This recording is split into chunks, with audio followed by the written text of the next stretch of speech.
The Golden Stallion, the Man of Tomorrow, Savzu, the Rated R radio star, here for you, of course. Boy, I lost count. I actually lost count of how many, I'm trying to think, how many podcasts was I, other podcasts, not Sovereign Tech or Patreon related, but podcasts was I on this week? I can't think of them all. Anyway, I'm going to release a couple of them here for you to check out on Patreon over, well, you know, if you can't listen, I mean, I released a lot of episodes on Patreon this week, so if you can't listen to them all this week, well, of course, you know, there's some weeks where I can only release a Q&A, and I don't, you know, I'm not able to get out everything, so this is going to be a nice little backlog for you. This is the first podcast that I was on this week, and it's actually a podcast by a guy I really appreciate, Nick Hazelton is his name. Now, I mean, some people may have heard him on Brett Venot's School Sucks podcast, which, of course, I'm a big fan of. But his somewhat of a new show, I guess, is Yakkin' with Nick. And it was the whole thing. This is only like the 12th episode of his show. You know, just a very smart guy, very nice guy, very young guy. As well. I mean, and that's all the more impressive just how much he's you know, delved into anarchism and all these other subjects. And the subject that we get into in this episode of Yakkin' with Nick is now, if you don't know Nick Hazelton, the reason that it's yakking with Nick is like he's like a yak farmer or something out west. It's pretty incredible. In fact, I think he used to have a podcast called like Anarcho-Yakidalism. It was so good. So very unique, obviously a unique individual. He's really something else. So, but anyway, in this episode, we talk about hedonism versus stoicism. And, you know, we kind of break that down. It was a fun conversation. It may not necessarily be something new if you've already heard like the Patreon conversations, because I get asked about hedonism all the time. In fact, I was asked to be on Yakkin' with Nick because he'd never heard of anybody that, like, you know, kind of proudly called themselves a hedonist or whatever. Well, fortunately now there are actually quite a few people that proudly call themselves hedonists. I would not want to claim, you know, that I'm the cause of that, but maybe I'm a speck of inspiration for some people to embrace hedonism into their life and all that. So we talk about it. We get into what hedonism is, my issues with stoicism, you know, a lot of this other stuff in this conversation. And, you know, Nick considers himself a stoic. So, or I shouldn't say that. He doesn't consider himself to be a stoic, but he considers stoicism to be a helpful thing in his life. So, you know, that's how this conversation kind of began. It was a fun conversation. You know, I enjoyed it and, you know, talked it up, had a few laughs and everything. So not a terribly long podcast. I don't even think it, you know, scratched an hour. But anyway, it's bonus content for you. And, well, you know, we'll see what happens. I'm curious just how, you know, I'd be intrigued to see in the future, like, if hedonism ever sees kind of a revival in use of the term, and you know, based upon what it really means. I mean, I'm all about getting to a world where there are no more terms, you know, or like descriptive terms. That's fine, but you know, right now they're out there, and I wonder, you know, just how much, you know, it could make a comeback effectively.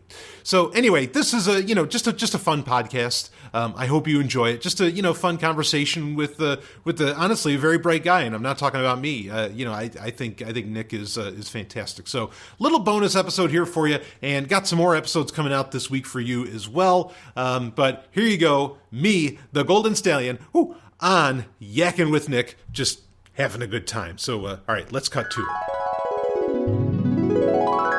This is Yakkin' with Nick, and you're yakking with me, and today we're yakking with Brian Sovereign of Sovereign Tech. How you doing today? Oh, doing great, Nick. It's great to be on the show. Yeah, I'm a big fan of the work that you've done. I'm not a Sovereign Tech listener. I have to admit, I'm not a techie guy. I'm kind of a Luddite. I live in a trailer that has, you know, 2 outlets and runs on propane. So well, I'll tell you though, Nick, you know, if you did listen to my show, you'd end up living the same exact way. So on a long enough timeline, I think everybody runs off to a cave after you listen to enough tech news. So don't worry about it. You're doing it right. Good. Well, that's awesome. But so can you tell us where, well, I guess I wanted to say this. I really enjoyed, the work that you've done on the School Sucks project, especially that Empathon series that you and Dr. Stephanie Murphy did with Brett Venant was really great, and it I actually changed my outlook on life, and it's still kind of like I could see it playing out, where I kind of felt like I was a little bit more conservative, and then he had you guys, like I was listening to him, and it seemed like Brett was moving that way too. But then after listening to the three of you talk, I started realizing, actually, I'm a little bit progressive, aren't I? You know? So it was really, really refreshing to hear you guys on that. Yeah, I appreciate that. I mean, we definitely get, Stephanie and I, full disclosure, we're partners. And I mean, we often we're individuals and we think individually, and we don't even agree 100% on everything, I don't think. But yeah, we definitely, that whenever we're on School Sucks, to some degree, there's always kind of that bit of contingent of the listenership there that gets a little pushback. But then there's some people who are like, well, actually, maybe they have a point. And I always like to hear that. So I appreciate you saying that, Nick. Yeah, totally. And I also really like your Facebook posts. I follow you on Instagram and Facebook. Oh, man, it's just hilarious. It's funny. I hear that so often. I don't want to get lost in the weeds on that, but I hear that so often.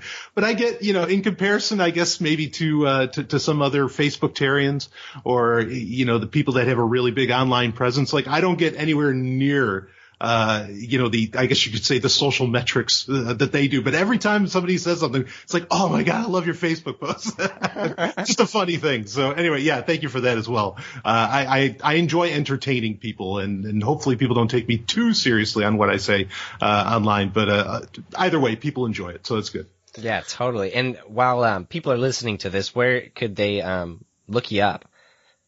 Oh yeah. So, the best site to go to is just sovereigntech.com, SOVRYN tech.com. And that has all the links, even though it goes to a Patreon page. I kind of use it as my home page because everything, I can put everything there, and all of my various links for Twitter and Facebook and whatever else, they're all available right there. So cool. And I will link that in the show notes, and, we'll bring it up again at the end of the show. Yeah, cool. And I wanted to talk to you because one of your Facebook post, I don't actually remember this article. I didn't read it, but you were kind of criticizing Stoicism. I think it had to do with monogamy and how the Stoics created that. Was that true? Yeah, so the article was from the BBC, and it was actually titled "The Invention of Heterosexuality." Okay. And it's a lengthy read, so I don't blame anybody for not reading it. I mean, it's really long. And yeah, its premise is that, a lot of these concepts, of what we think of as marriage, family, heterosexuality, a lot of this different stuff really is a very recent, invention. I mean, even on the order of just a century ago. And I think it made a really, really good case about it. So yeah, anyway, go ahead. Yeah, sure. But it was interesting because I knew that you were into hedonism, but I didn't know that you were really you had some concerns with Stoicism. But I'm a big fan of Stoicism, and I've talked about it a lot on this show. And I saw that, and I thought, well, man, I have to talk to Brian about this because this is really interesting, and I've never actually seen somebody go after Stoicism much. Like occasionally, I get people who are resistant to the idea because, well, I don't want to shut off my emotions, and well, that's. I don't think that Stoicism is that, but then that happens a lot.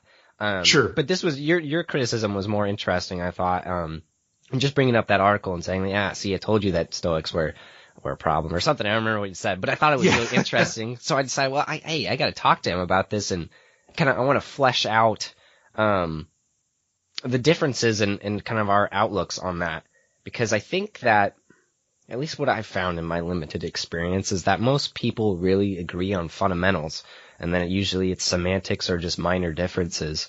So I don't think that you're an enemy because you're not Stoic, right? But yeah, so I'd just like to explore that. And sure. Yeah, I'd like to know what how do you define, I guess, hedonism? Because that seems to me like it's, I don't want to say it's the opposite of Stoicism, but they're definitely opposed. I think they're both, I don't know exactly where the philosophical roots of hedonism are, but I know Epicureanism has some similarities, and I know that Epicurus and the Stoics were not big fans of each other. Sure. Yeah.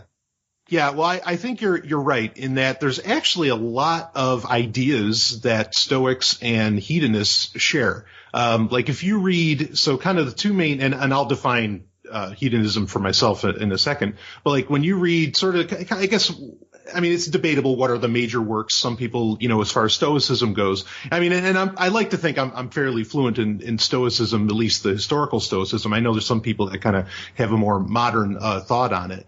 But, some people go with like Marcus Aurelius's Meditations as being the major text. I've always found that with Stoicism, the major text was really Epictetus, the Manual for Living, the Enchiridion.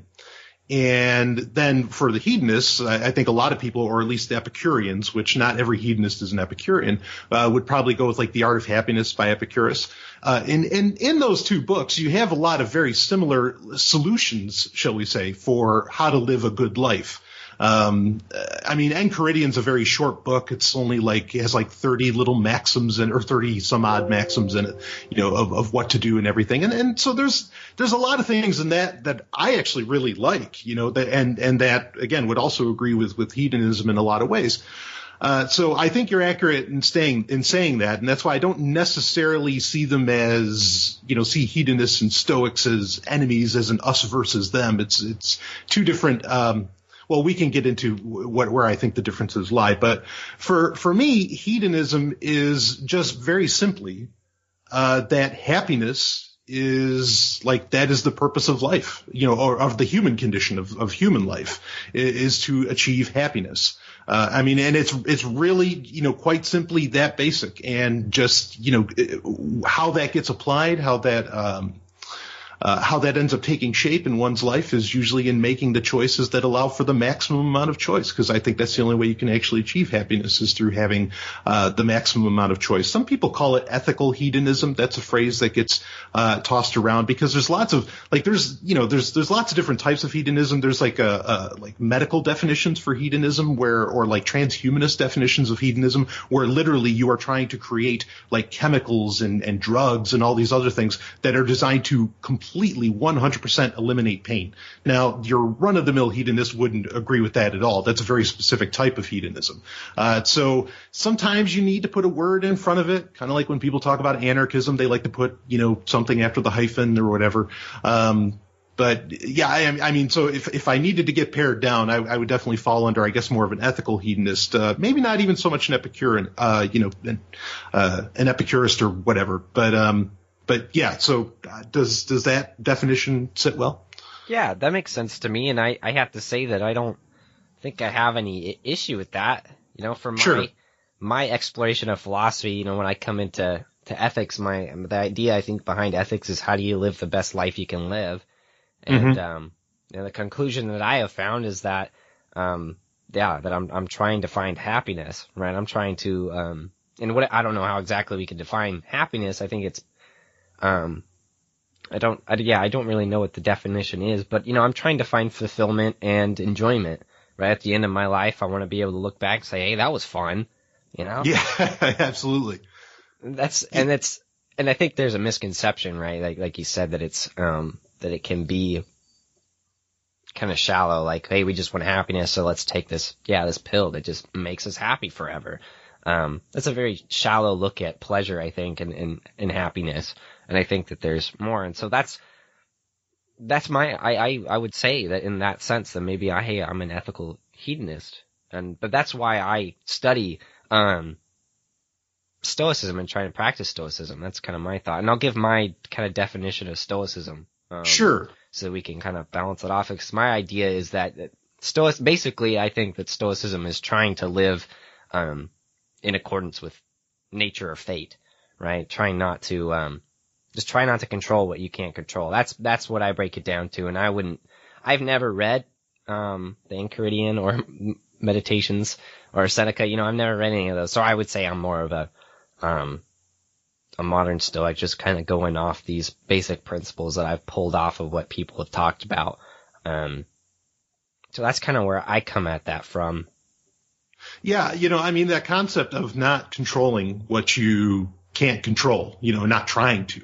That's an area where certainly hedonists and Stoics, regardless of what brand, I think would actually largely agree. So, when I hear that definition of Stoicism, I'm like, okay, absolutely. That makes a lot of sense. And to want to feel fulfillment, to want to feel, at the end of your days that, oh, that was a good life. And that's really what both of these schools, I think, historically were trying to do is how do you get at the end and feel perhaps accomplishment or feel like, this was good. I did this right. Sure.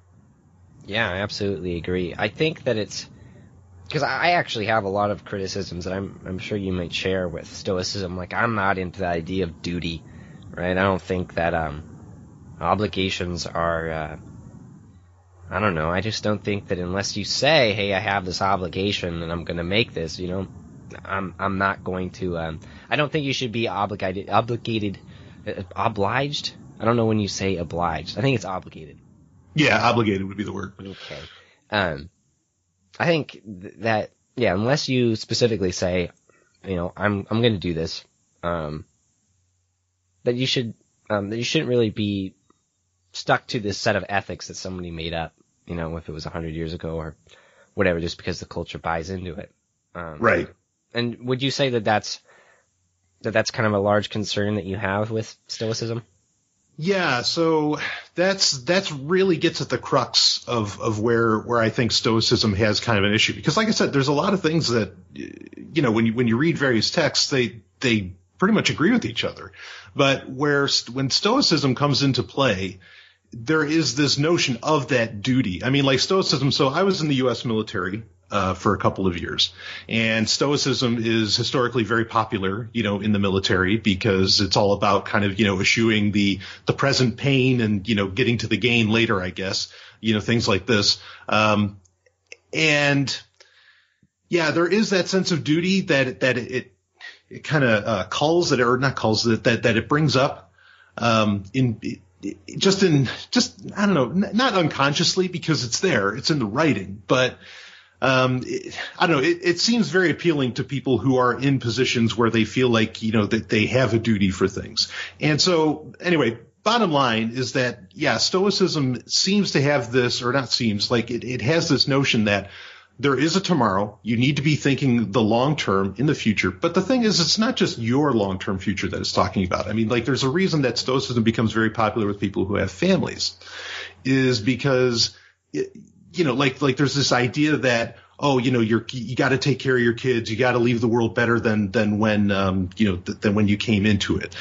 There's a lot of this right out of the gate, this idea that you are here, you're in this world, and you want to feel a personal sense of fulfillment, but that sense of fulfillment comes from constantly thinking about the future and even like thinking outside of yourself.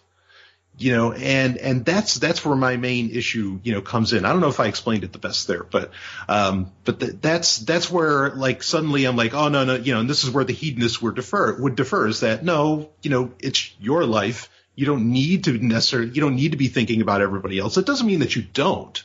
We have very basic biological universals, frankly, as human beings, like empathy and stuff like this, that, kind of inherently causes you to, to care about other people. But to think that you need to worry about any effect of what you do on a time that you will never see, after you pass away, whatever that is, or that there's an obligation to carry on life and all of this.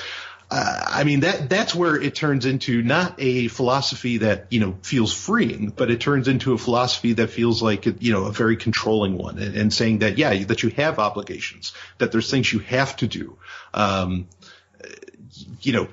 just allow the order of life and to allow everybody else maybe even to have an enjoyable life or something like this. And so that's kind of where my main issue comes in. I mean, what are your thoughts on all of that? I think I largely agree. That's largely my criticism of, especially ancient Stoicism and a lot of the ways that people practice it today. I don't like the idea of having that kind of obligation, and I definitely agree that,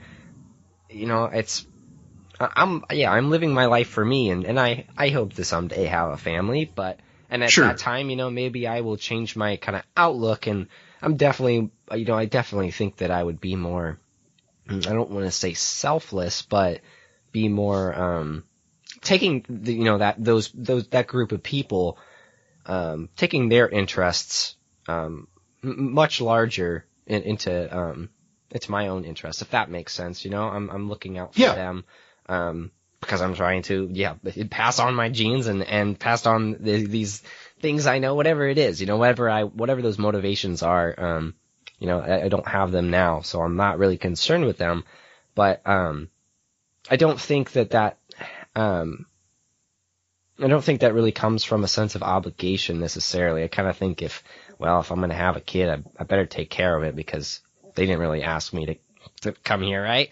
Sure. And that's different, but I get what you're saying, because I think in that situation, maybe the duty applies, and I see where people are attracted to it, but I largely think that that if you're practicing a philosophy and even just if you're doing things that aren't freeing, then you're limiting yourself. And as a libertarian, right, that's kind of where I come from. That's what I like. I like freedom.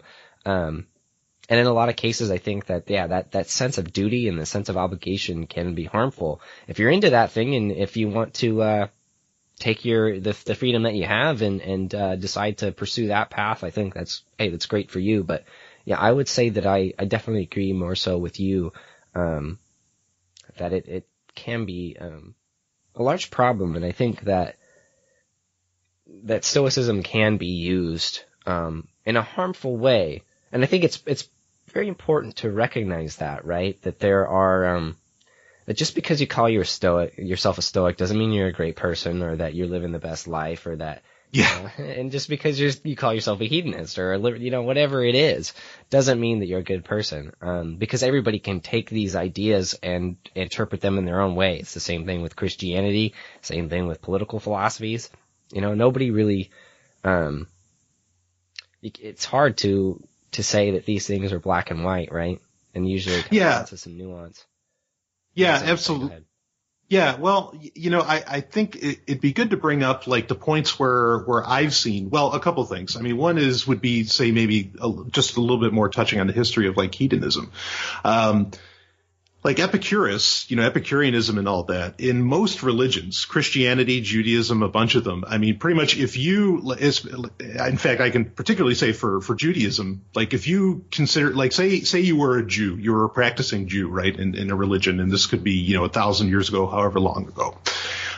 If you took on, if you said, no, all right, I'm an Epicurean now, okay, like I'm following the teachings of Epicurus, I've become a hedonist and all this. Like that is one of the kind of, in the Jewish sense, an unpardonable sin. Like that's terrible. You can't do that. That's dead wrong, and you get excommunicated effectively from Judaism. Christianity holds similar, concepts where, look, if you buy into what hedonism says, we're kicking you out. We can't have this. It's the devil. And I think the interest for me, and I want to bring in more modern examples here in a second. I mean, for me, what that brings up is that considering that, at least in my opinion, religions, Judaism, Christianity, and others are very controlling social structures, and they're not freeing, in my opinion. I think that because they see hedonism as such a terrible thing that, it's because they recognize either consciously or unconsciously, this is going to get rid of our control over society. This is going to get rid of our control over the community, in all of this. So that makes it appealing to me, even just in that way, even though, maybe they're not connected, right? That could be a fallacy because maybe those two things aren't connected at all. But to bring up like a modern example, like where I suddenly see people, and of course I'm not talking about you, Nick, or I can think of a few names, but whatever, names aren't important. But where I see a lot of people start getting interested in Stoicism, like suddenly they're just, all about Stoicism and all this. It's interesting the points where they come up. In my past, like I said, I was in the U.S. military. Suddenly everybody gets really interested in this concept of Stoicism. I mean, and there's like books like, laid around in barracks and all this stuff where you can learn about Stoicism there.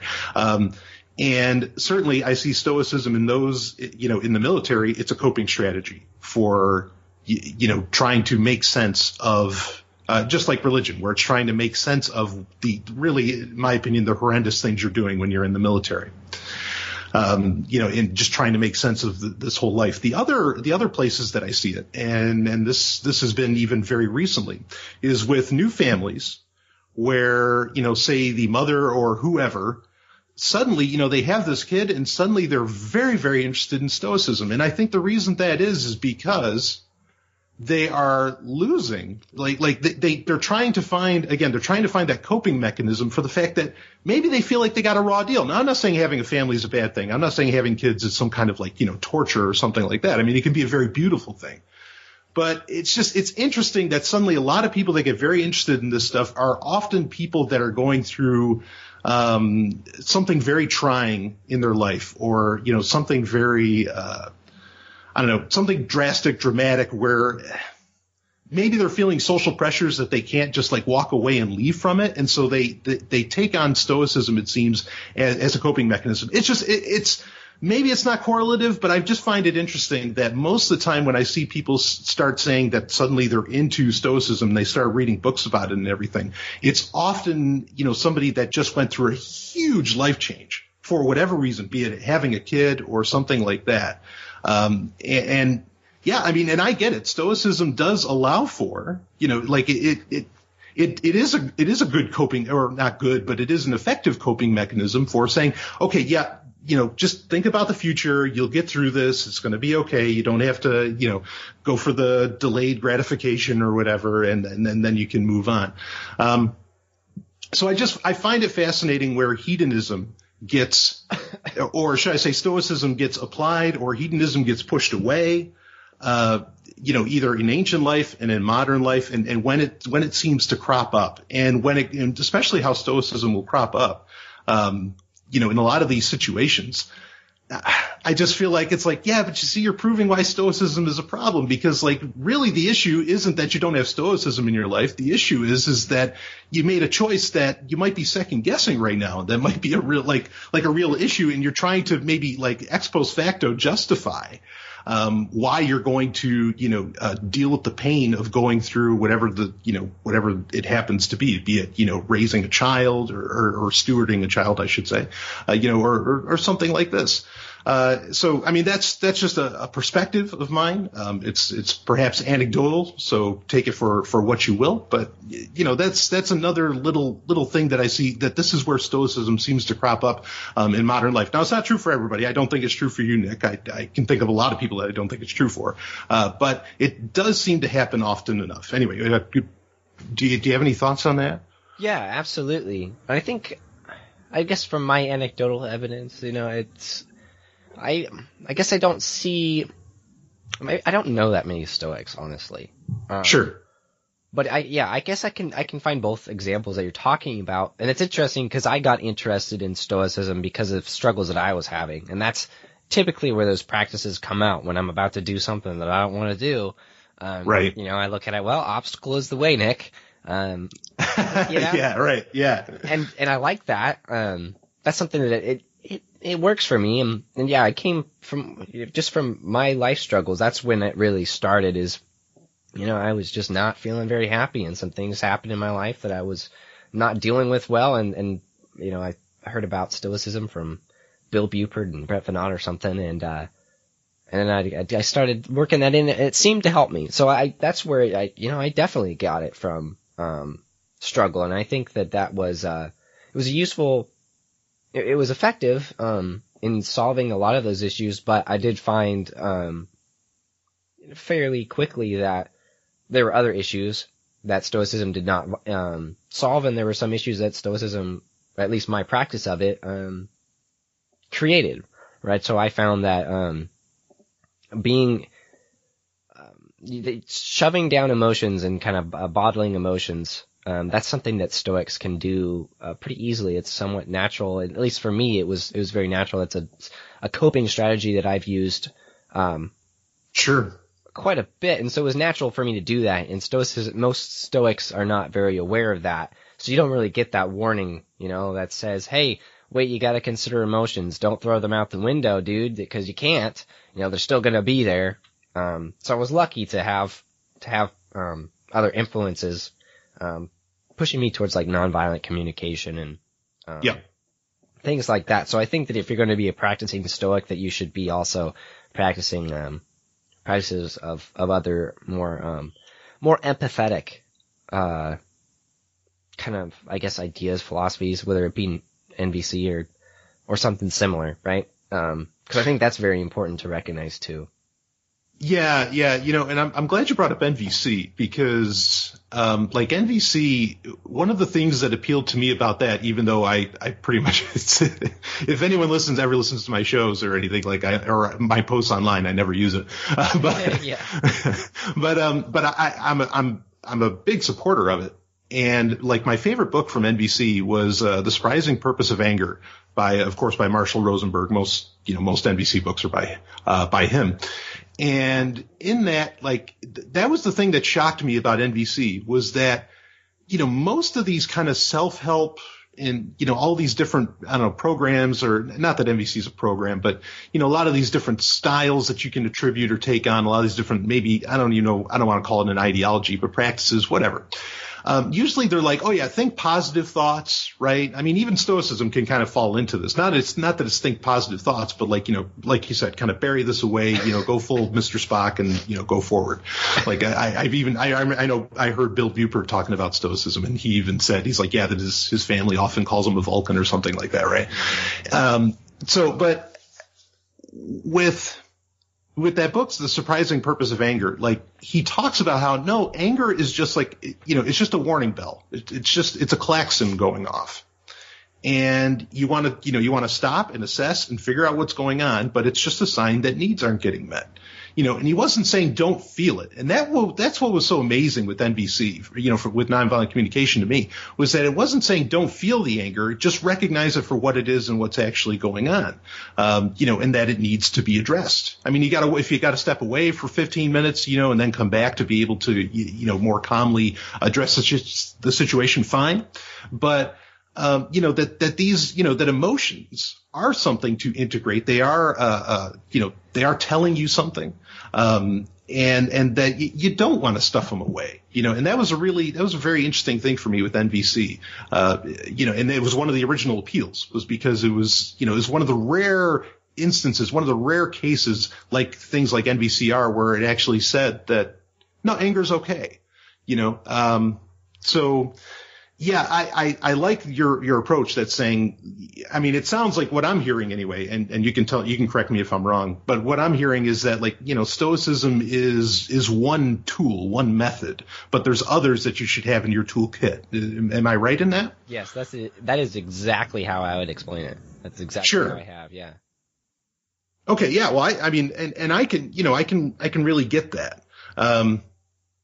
And I know we're again, you and I think it's fair to say we're both fans of Brett, Brett Venato of School Sucks, we mentioned earlier.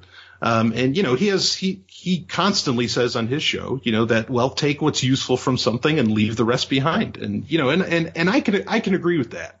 And where I start railing against Stoicism is because, like I said, I think there's some principles like in the Enchiridion and some other things that are fantastic, that are wonderful to attribute to your life. But when I start hearing people just kind of like broadly talking about Stoicism, suddenly like my concern becomes that, well, people are going to see this. No one's exactly explaining what Stoicism is. And so somebody's going to look at perhaps a thought leader or something like this and say, oh, okay, well, they're doing Stoicism, so I'll start attributing Stoicism, to myself. Or they'll read this one great book about Stoicism. I can't remember the title of it. There is a modern book that I know a lot of people that have really been excited about. Ryan Holiday's book, I'm sure. I don't remember what it's called either. For some reason, yes. Yeah, that's the one. So, and it's not a terrible book. But the thing is that my concern is that people, and maybe this is more me, because maybe what's happening is that I'm attributing what I do onto other people. Like when I get interested in something, I mean, I am, I'm diving off the 20-foot ladder. I mean, like I am so in, and I take in everything that I could possibly, read about it and, integrate about it and everything. And so maybe I'm attributing that to other people, because what I get concerned with the Stoicism is not that they just make it one tool in their toolkit, but like that they go all out. And I know, myself from my own research, like that historically, like there's a lot of things in there that in my opinion are frankly dangerous and antithetical to human freedom, some of which you already addressed, like these concepts of duty and obligation and all that, that just don't make any sense, but they're there. They're a major part of it. And maybe most people aren't taking that part on, when it comes to Stoicism. But then I guess, I don't know, whether or not they're, that they're doing that. So. Sure.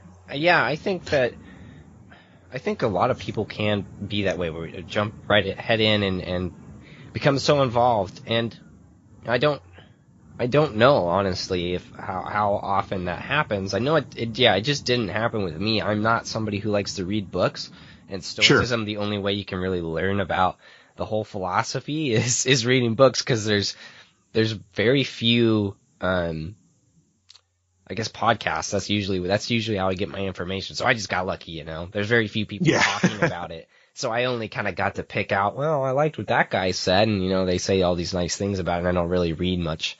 But I don't know. Yeah, that's an interesting concern, and I think that, I don't know. I definitely see it happen with, I don't know about Stoicism. I'm not involved in, like, the Stoic circles as much as I am, like, libertarian, anarcho-capitalist. Right. And that happens in the libertarian circles. It happened to me, definitely, in that regard. But that's interesting, because I think it's, because let me say this. Yeah, go ahead. Yeah, I think that's a very important thing to remember, is I think that everybody should be looking at things as, if it doesn't make sense, throw it out. If it doesn't work, throw it out. But everything it does, hey, keep it. I think that's the healthy approach to tackle most philosophies, at least. Sure, right. Yeah, I'll give you a quick example. And I don't know if this is going to turn anybody off, but whatever. So something that I heard about a few years ago when I first started getting into, libertarianism, anarchism, all that. I heard a lot about the trivium. Okay. And, and I know a lot of people are big fans of it, and in the abstract, I get it. And like, yeah, okay, this makes sense. You want to know what's being said is actually true. And, that's very basic. There's a lot more to it than that. So, but when I first heard the word, I was like, okay, I did what I always do. I nosedive, and it's like, okay, let's find out. All right, what is there all to know about this? And when, like something I like to do personally, I like to get into the books of it all. And when I tried to go and find the books about the trivium, the only thing I could find was a book from like the early 20th century by Sister Miriam Joseph. And I'm like, whoa, I'm instantly seeing Catholicism. I'm like, whoa, wait a second. What the hell is this? What does this have to do with people that I know are, either full on atheists or at least very logical people, et cetera. And then the other books, all of these books, it's all written by Catholics. It's all like this, this stuff that clearly somehow, and it's ironic too, because you would think that based upon how the trivium is marketed, at least in libertarian and anarchist circles, that you would assume that if somebody really applied the trivium, that they would recognize, hey, the Catholic Church is this, terrible social structure. This is crazy, and that they'd come out of it. But instead, for hundreds of years, it was, effectively kind of the schooling system, within Catholicism. So my point in bringing that up is that, like, people toss out these words, say the trivium, say even Stoicism and things like this.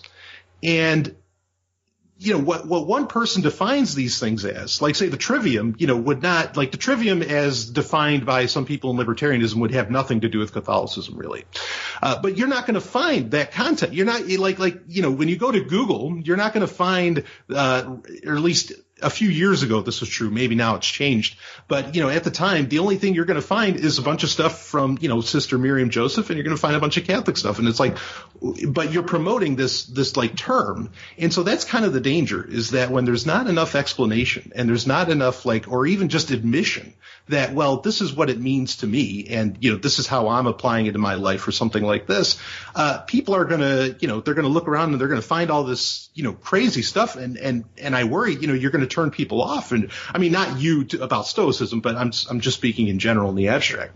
That you're going to turn people off to what may be a fantastic idea, but because it has this certain history and things like this, I wonder like what's even perhaps the usefulness of that sort of word. I mean, I run into this problem with hedonism as well because, well, I'll ask you, Nick. I mean, when you hear the word hedonism, like what's the first thing that kind of comes to your mind?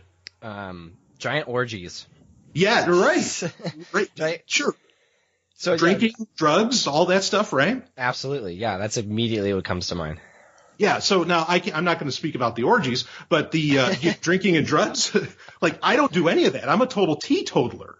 All right. But honestly, also at the same time, especially like in kind of, I guess you could say the circles that we run in, people will say, well, when they think hedonism, what do they think? And I'm not patting myself on the back. I'm just saying a lot of people think of me first thing. And so like there's that disconnect there, like, and that's something I have to constantly wrestle with is like, yeah, no, hedonism is this good thing. But then everybody's like, wait a minute, but you don't drink and do drugs. I mean, the sex stuff, I certainly, that's another, like I said, it's another subject. But, yeah, I mean, this is a problem that comes up with any of these terms. Yeah, absolutely. And that's a problem with semantics, right? It's hard Sure. It's hard to use just one word to describe so many ideas, and like I said earlier, that it's you really have to take a nuanced approach, but it's hard to do. Because before I had because I've been thinking about hedonism recently, and there was a show with I think it was Carlos Morales on the Libertarian Atheist podcast where they brought it up. And that's kind of where I got the introduction to hedonism. Mm-hmm. And from there, I kind of had this negative connotation. But then recently, after I invited you on the show, I've been thinking about it, and I'm thinking, well, because I don't know a whole lot about you, Brian, but from listening to you on the things that I have, you didn't really strike me as somebody who is who's living a life that's not very what's the word? I think substantive is what's coming to my mind, because that's really what comes to mind. Is it's a hedonist is somebody who's really only chasing pleasure, and then like that sounds like, well,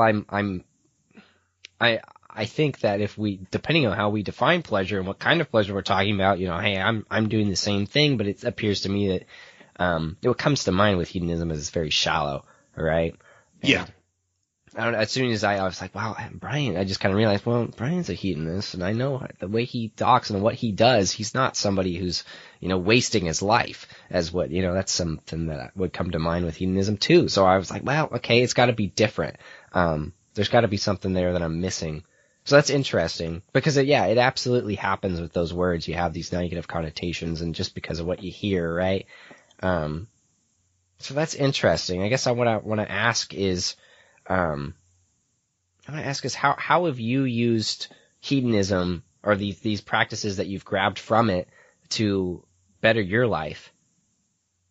Sure, absolutely. Well, so, probably the main thing is just that, what ends up being your happiness. Now, okay, so let me back up just a touch. So really, like, for me, hedonism, ethical hedonism, starts off with the understanding that the way that any action or generally any action that people take, or an action that is, you got to be careful with the word healthy, but, is a healthy action, generally comes from enlightened self-interest. Okay. Like altruism is not a thing. That's nonsense. If people want to read Ayn Rand about that, I definitely, she has her problems, but she also says a lot of really great things.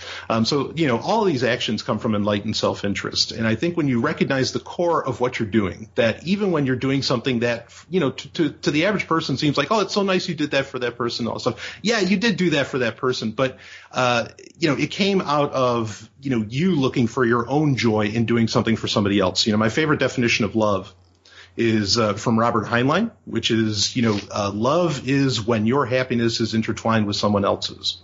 And of course, he's talking about romantic love, but I think that can be applied in a lot of different ways. And so, how it's applied in my life is that, like, I recognize I never really sacrificed because, I mean, like I said, I've been in the military. I've been in, horrible family situations. I mean, I've, there's parts of my life I absolutely wish, that I could forget.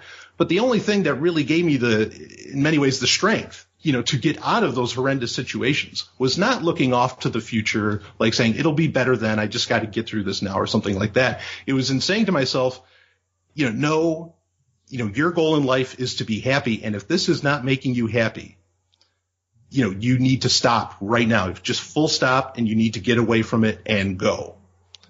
And that's, that like, and we don't tell people enough that that's okay. We spend so much time telling people that, oh yeah, just stick through it and all this stuff, where really it is okay to just stop or to just walk away. I mean, that's the nature of freedom, is to have options, and to have choice and all of this. So, recognizing that things come from that enlightened self-interest, and that's okay, to think about yourself when you're choosing things, like kind of like Ayn Rand says, the virtue of selfishness. Good things still come out of that. Like, I mean, I love to help people, because I feel good about it. I enjoy it, and it's so helpful to say that that's okay to think about you, in everything that you're doing, in life. So hedonism, just applying that and just recognizing that and just saying to yourself that it's okay to be happy. And, unfortunately, you don't want to hurt anybody else. You never do, because you wouldn't want to be hurt, right? I mean, so, it's interesting. A lot of people wouldn't think of it, but, kind of the golden rule or the platinum rule, depending on which way you want to define it, really is, a hedonistic principle, because you have an understanding of pleasure and what pleases you, and so you really don't want to do that to other people when you really accept, that it's not just these, base or, shallow pleasures that we're talking about when we're talking about more of, life fulfillment and all that. Yeah, it's very helpful. I don't know exactly if I explained that the best, but that's what it's done for me. It's just that it's given me the permission to get out of, situations that were not conducive, to my own, to happiness, to the human condition, to my own growth, and might have even been harmful to others. Who knows? Well, God damn it, I think I'm a hedonist. So I think you explained that very well. I think that's, okay. It's a very agreeable thing. I come at this from the same position. The main thing I like from the objectivists and Ayn Rand is that virtue of selfishness, and that's very unpopular, but I think I was just talking to my dad about this today, about how everybody is an egoist. Right? You just can't get around it. Just some people pretend not to be. And I agree with that entirely. And I think that approach that's the kind of the approach that when it gets down to the basics, that's what I'm trying to do with my life. So that's really interesting to hear. It makes me have it gives me what's the word? I'm trying to be more specific than saying better, but it's a better outlook on hedonism, I guess. So that's very interesting. Sure. Because, I guess that's something I would really like to see more of, is more people understanding what makes me happy and then doing that. Because that's, I don't know, like, it just seems very fundamental to me that's, like, why else? Why else live life if you're not going to be happy? If it's going to suck, why do it? And, like, I can get where, you can kind of hide that, using your beliefs in religion, especially Christianity, it's a religion filled with messages about sacrifice, and I really don't like that. And I think that people really underplay selfishness or kind of disparage it, because and I largely think it is because of Christianity, and its hegemony throughout, the Western world, especially, that's the idea of selfishness is, people just don't like it. But when it comes down to it, but it comes down to it, like, people who, I think, at least just in my experience, maybe I shouldn't say, I guess I don't really know about most objectivist or egoist, whatever it is. It's the same issue with using any, grouping anybody together. There's always going to be rotten apples. But, at least in my experience, that's made me actually a much kinder person. I'm not hiding my pleasure or, I'm not trying to not be happy. Does that make sense? I don't know. But, I'm kinder because I'm not bottling, up harmful emotions and trying to avoid certain ones, right? I'm just, well, that's the thing. A more compassionate person because I'm just happier, right? Yeah, absolutely. I mean, that's the thing is that even compassion. I mean, a lot of these things, for a guy, honestly, well, here, let me ask you this question. You just tell me what your answer is. What's the one emotion that it's okay for a guy to feel? Anger. Yeah, right. See? Now, whether or not you agree with the premise of that question, you knew the answer because it's a societal norm, right? Right. And so, a lot of these things, even guys feeling compassion, like you're talking about, which I think is absolutely beautiful, and I know I often come off as a very angry guy, but I'm actually one of the nicest guys you'll ever meet in your life. I mean, no patting myself on the back or anything, but you don't get permission. So many of these things, you get no permission whatsoever to even be allowed to feel these things, and it goes from the emotions that you can express all the way down to just quite simply, can you go forward and be happy? I mean, and honestly, I would argue that if, especially with guys, if the norm for guys is the one thing you're allowed to feel is to be angry, well, obviously you're not allowed to feel happiness. I mean, some people could get into crazy town and, get into extreme examples and say, well, what if angry, makes somebody happy or something like that?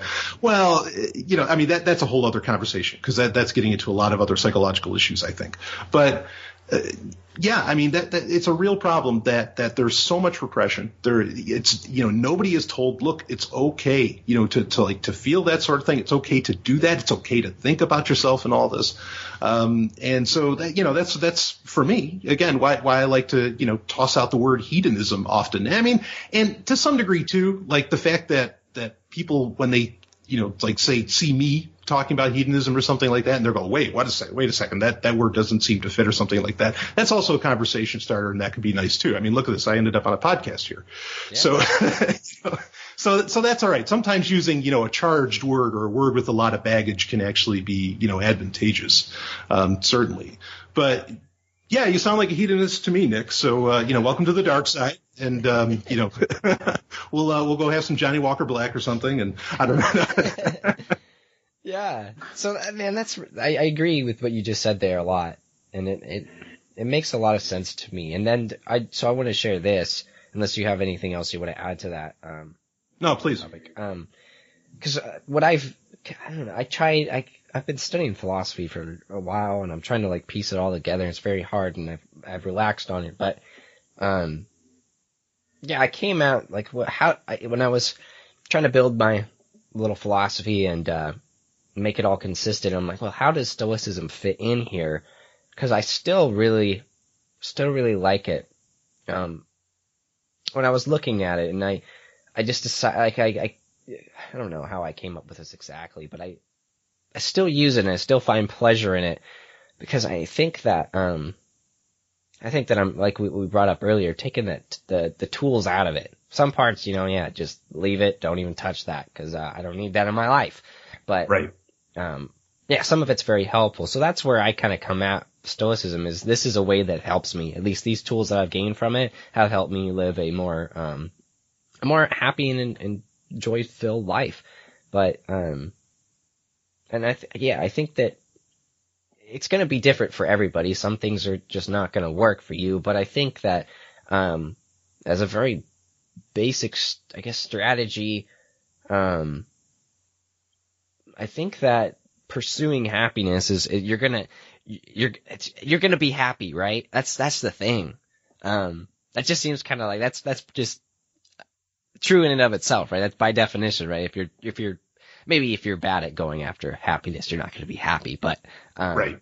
But if you apply a reasonable strategy to get there, that your goal of reaching happiness, I think that's important. So I really like that piece of that. Sure. Yeah, well, I'll tell you, like one of the things, this is actually out of the Enchiridion that I really liked was, like one of the, I don't know if maxim is the right term, but, one of the principles within it that it kind of talked about that I think is it goes into like saying, kind of ascribe this certain character to yourself and, and be that in secret and wherever else. And it's really like, it's kind of just a message of saying like, figure out who the hell you are. And, and then go forward and stick to it, stick to your principles and all this stuff.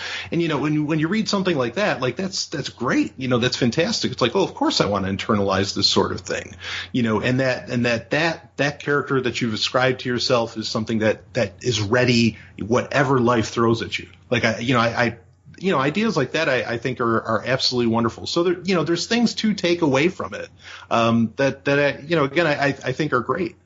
Certainly. And so I guess maybe my hope is that people get, more particular in the way they describe it. And, and because I like the way you're saying it, that it's a part of your toolkit.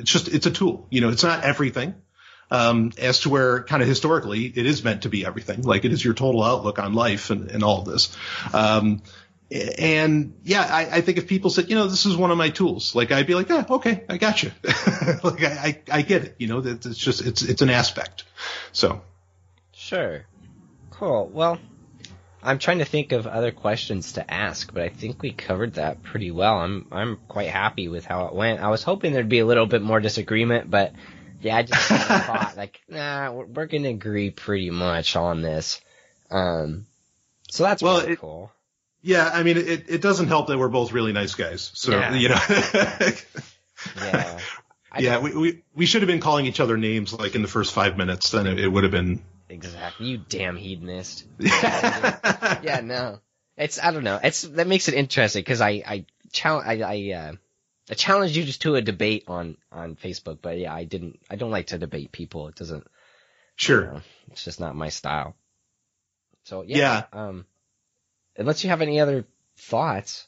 Well, I guess I have one more to just quick to add on, and because I like that how you're describing that you're doing a lot of research into philosophy and kind of going back on the history of it. At least that's what I was hearing, and I think that's a great thing for people to do.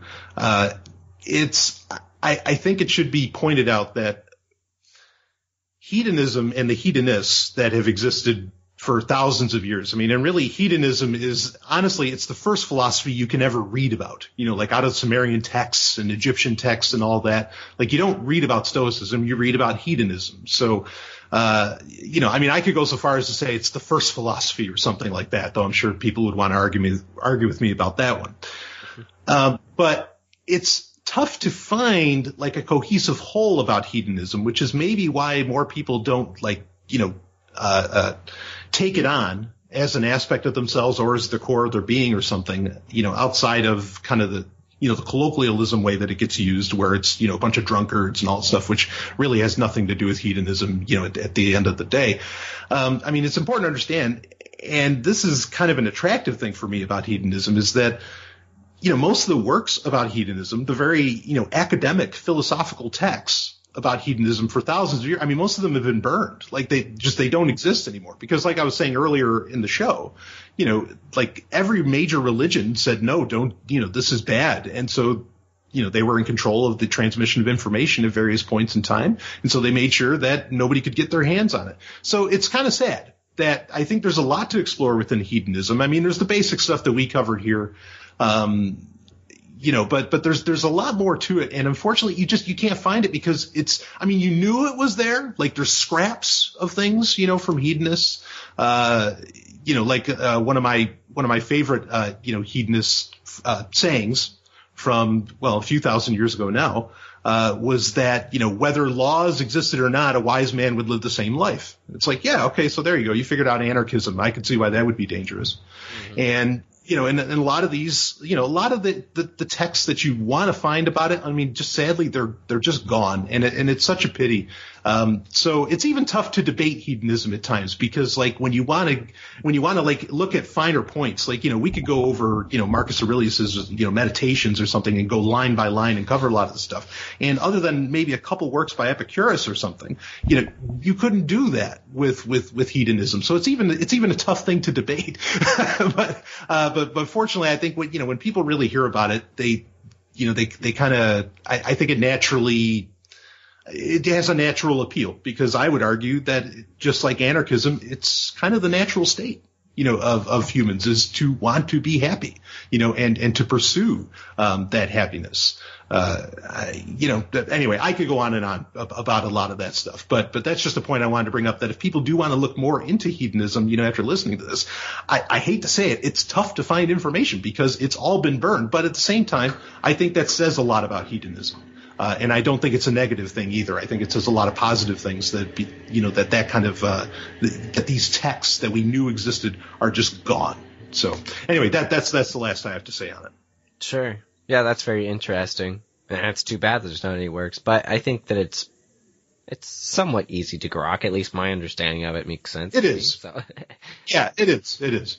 Cool. Well, thank you for joining me, Brian. This was really fun, and I'm very happy with how this went. Yeah, no, same here. It was great being on, and happy to do it again. Some point, got to get you on my show. We'll figure out a way to get you on. So I know you're not a tech guy, but then you can tell people how to live without tech. It'd be amazing. So because maybe that's what people really need to do to find that happiness. Yes, absolutely.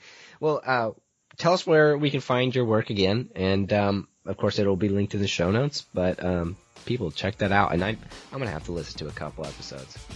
Yeah, well, I like to make it informative and entertaining at the same time. Very high energy show, and if anybody wants to check it out, of course, just go to sovereigntech.com. It's SOVRYN tech.com, and you can find everything there. Even though it's a Patreon page, the sounds, except for the Patreon sounds, the sounds are there for free. But if you want to become a patron too, hey, rock and roll. Cool.